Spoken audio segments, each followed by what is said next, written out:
My name is Niz. I'm an artist based in Austin, Texas, and I'm originally from Lima, Peru. I specialize in large-scale murals and in custom portraiture.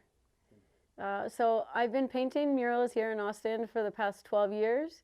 My experience started as a skateboard artist, painting on grip tape and skateboards, and then gradually my pieces got larger and larger, and then also gradually my my material became more community-based, it became more activist-based, and it became more about women's empowerment. So the Mexic-Arte Museum approached me to do a mural for the El Mero Mural project. This is the second time I participated in the El Mero Mural project, and this time they had commissioned me along with Sade Lawson, an African-American mural artist here in Austin, Texas, to create a mural that incorporated what was going on with the Black Lives Matter movement, as well as to mobilize young people and minorities, particularly women of color, to vote. The presence of women in this mural is the central focus of the mural. It was very important for both of us that we were minority women being commissioned to paint minority women, so that there was the type of representation that we wanted and empowering images of women of color on the wall. I think the fact that two minority women painting minority women on this wall is super empowering to younger women of color. I really feel like things like this, like I know that when I started painting murals, that is what made me want to paint murals, is seeing other women painting murals, seeing Latino women painting murals. So I really feel like you know, the fact that we painted those murals could potentially inspire other people to believe that they're also able to do large-scale projects like that for the public. I think it's very important for minorities in general to be a part of any public art scene, because that way you make sure that you're represented, that your values, their views, and your community is represented in an art piece that all of the public is interacting with. I feel like it gives you the opportunity to represent minorities in an empowered way, and it gives you the opportunity to communicate the issues that are important to the community through public art. So it's super important. Let me see. So when we first started painting the mural, the process, you know, there were different stages to the process. Initially, we were trying to figure out what messages were most important for us as minority women to communicate. And then also at the same time, when we started out, there were a lot of protests happening. There was a lot of tension in the air. There were a lot of aggressive, you know, things going on with the protests and with the police. And then immediately following that, you know, was the election. And so it became clear that the two things that we really wanted to communicate were Black Lives Matter movement, unity, equality, and then after that, representation. And so representation falls into the category of voting. And so once we started mobilizing and getting those ideas together and putting them on the wall, I think there was a sense of empowerment.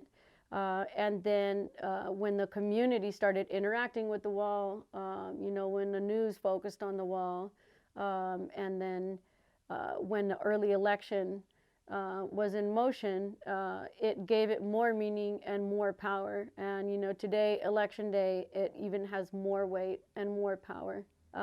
I was super honored to be asked to be a part of it again. Initially, when I was invited to be a part of it, my cultural identity as Latina, I was questioning why I was a part of it, because I'm Peruvian, and I thought maybe Mexic-Arte only had Mexican people in it. So, so I was honored the first time, and then I was, you know, double honored the second time that I had the opportunity to represent, you know, all Latinos in Austin with this mural. And then the pieces in the show are so strong and so amazing, and address so many issues that are a part of the Black Lives Matter movement, that are a part of voting, because they address cultural identity, which is so complex and so layered. I know for Latinos, and especially Latinos in the United States, Latinos close to the border, there's so much going on there, and I'm really glad that that Mexic-Arte honed in on that as a part of voting and as a part of the Black Lives Matter movement.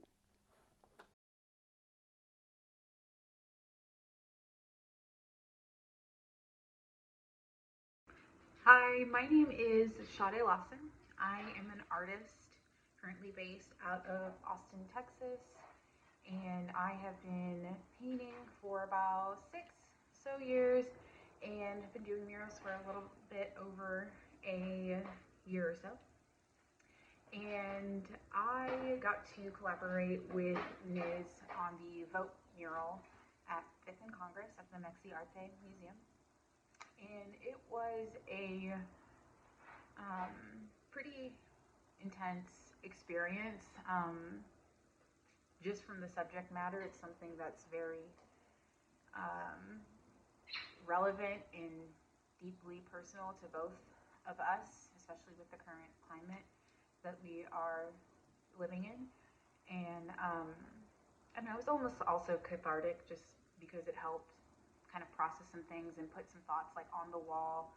Um, you know, bringing together Black and Latin artists and sharing our experiences. Um, it was just a really deep but fun experience to have, and I feel incredibly grateful for the opportunity to get to work on a project with such a prominent artist here in town and even from out of town.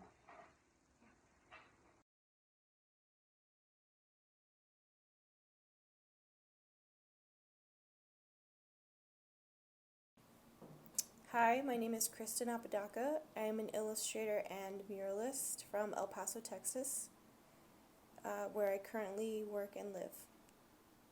I was asked to create a mural for the outside of the museum earlier this year.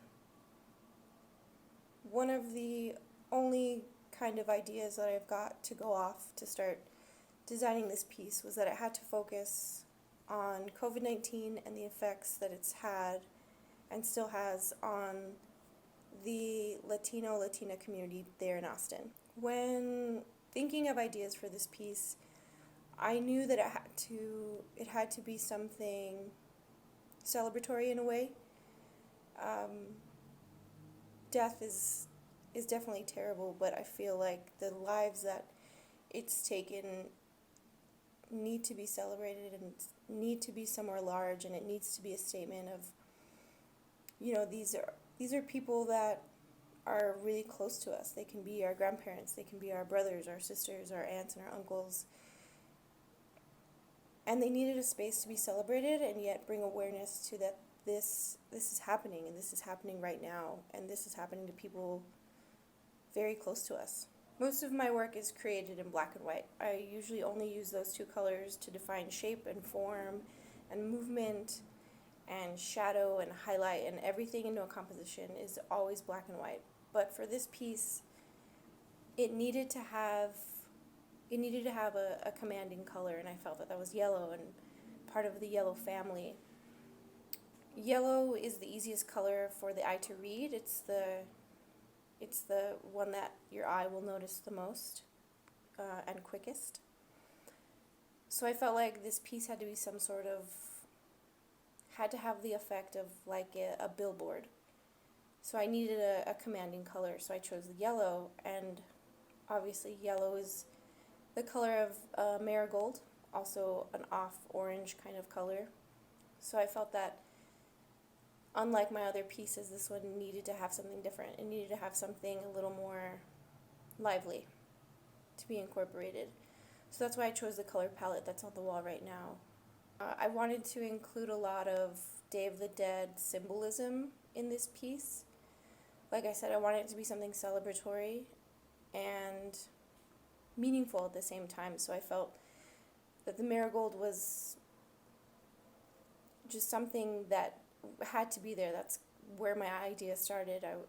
I knew I wanted to include a marigold because of the symbolism that it has to the Day of the Dead celebration.